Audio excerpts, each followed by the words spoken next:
जैसे किसान विरोधी बिल को लेकर के एक हाहाकार मचा हुआ किसानों के बीच में, और अभी तक सरकार इस दिशा में कोई पहल तक नहीं कर रही है। यहाँ तक कि कोई किसी की बात सुनने को तैयार ही नहीं। ऐसी स्थिति में आप क्या कहना चाहेंगे इन किसान भाइयों के हित में? अस्सलाम वालेकुम रहमतुल्लाहि व बरकातहू। मैं सरकार ने जो ये 3 बिल जो लेके आए हैं, ये सरकार का नाम ही हम बिल बना रख दिए हैं कि जब से ये सत्ता में आए हैं तो कभी एनआरसी का जो है बिल लेके आते हैं, कभी जो है किसान का बिल लेके आते हैं। अब समझ में नहीं आ रहा कि देश इतना पीछे चले जाए, जीडीपी इतना गिरा हुआ हिंदुस्तान का है, लोग बेरोजगार का शिकार हो रहे हैं।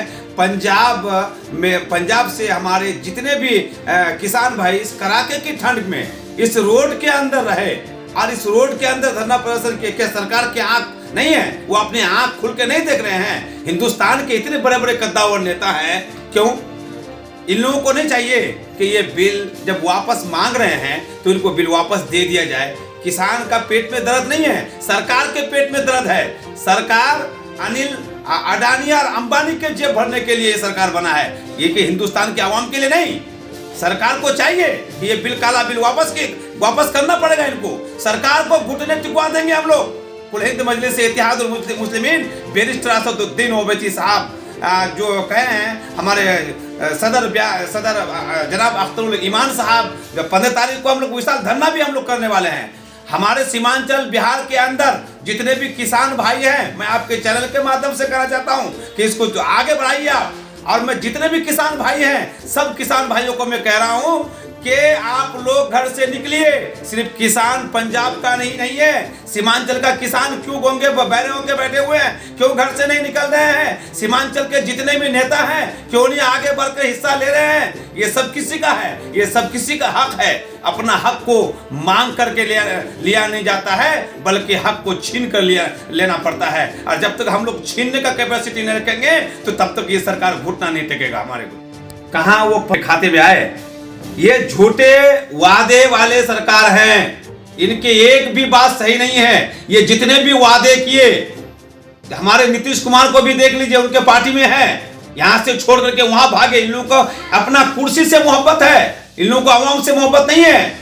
जिस दिन इन लोगों को हिंदुस्तान के संविधान के हिसाब से चलना शुरू कर देगा और संविधान के हिसाब से रहेंगे, इस देश को आगे बढ़ाए तभी आगे बढ़ सकता है, नहीं तो ये देश आगे बढ़ना मुश्किल है। क्योंकि आज इतनी बेरोजगारी का शिकार है, आदमी के, इंसान के पैर में चप्पल नहीं है, पहनने के लिए कपड़े नहीं है, छत हमारे गरीब लोग जो आज सो रहे हैं उनके सर के ऊपर छत नहीं है, आज इलाज के लिए पैसे नहीं है, दर दर के ठोकरें खा रहे हैं। आज देखिए, मैं सीमांचल का बात नहीं कर रहा हूं, मैं पूरी हिंदुस्तान के बात में कर रहा हूं। आज कोरोना के महामारी के अंदर आज पूरी हिंदुस्तान, पूरी दुनिया इस पे जूझ रहे हैं। लेकिन ऐसा तो नहीं है कि एक तरफ कोरोना का महामारी में हम लोग बढ़ रहे हैं और आदमी बेरोजगारी का शिकार हो रहा है, और दूसरी तरफ आप कानून पर कानून लेके आ रहे हैं और लोगों को रोड में लाके खड़े कर दिए हैं। जब से हमारे नरेंद्र मोदी प्रधानमंत्री साहब जब से प्रधानमंत्री बने हैं, काला बिल कब नहीं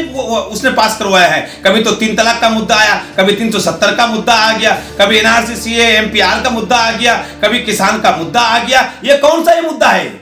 हिंदुस्तान को चलाना है, हिंदुस्तान को आगे बढ़ाना है, यही तो नेतागिरी का काम है। नेता का क्या मतलब हुआ? नेता अपनी कुर्सी से मोहब्बत करे, आवाम से मोहब्बत ना करे, आवाम मर जाए डूब करके, फांसी लगता है, किसान मर रहा है, उनके ऊपर आह करने वाला कोई नहीं है। आज युवा इतने बेरोजगार हैं, पढ़े लिखे हुए हमारे सीमांचल के अंदर हाई क्लास का जो लड़का है, एमए बीए किए हुए लड़के हैं, उनको नौकरी कभी नहीं दिए। कभी 2 लाख की नौकरी के झांसे में जो है रखते हैं कि तुमको नौकरी देंगे, और कभी तुम नौकरी वालों को नौकरी से निकाल रहे हो, तुम कंपनी को बंद कर रहे हो, तुम हिंदुस्तान के हर एक चीज को बेच दिया।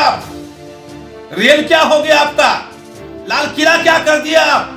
एयरलाइंस क्या कर दिया आप? हर चीज इस देश को तो हमारे समाज के हिंदुस्तान के जितने हमारे हिंदुस्तान के जितने बुजुर्ग हमारे बातों को सुन रहे हैं, इस पर गौर कीजिए कि ये धीरे धीरे हिंदुस्तान को खोखला करते जा रहे हैं।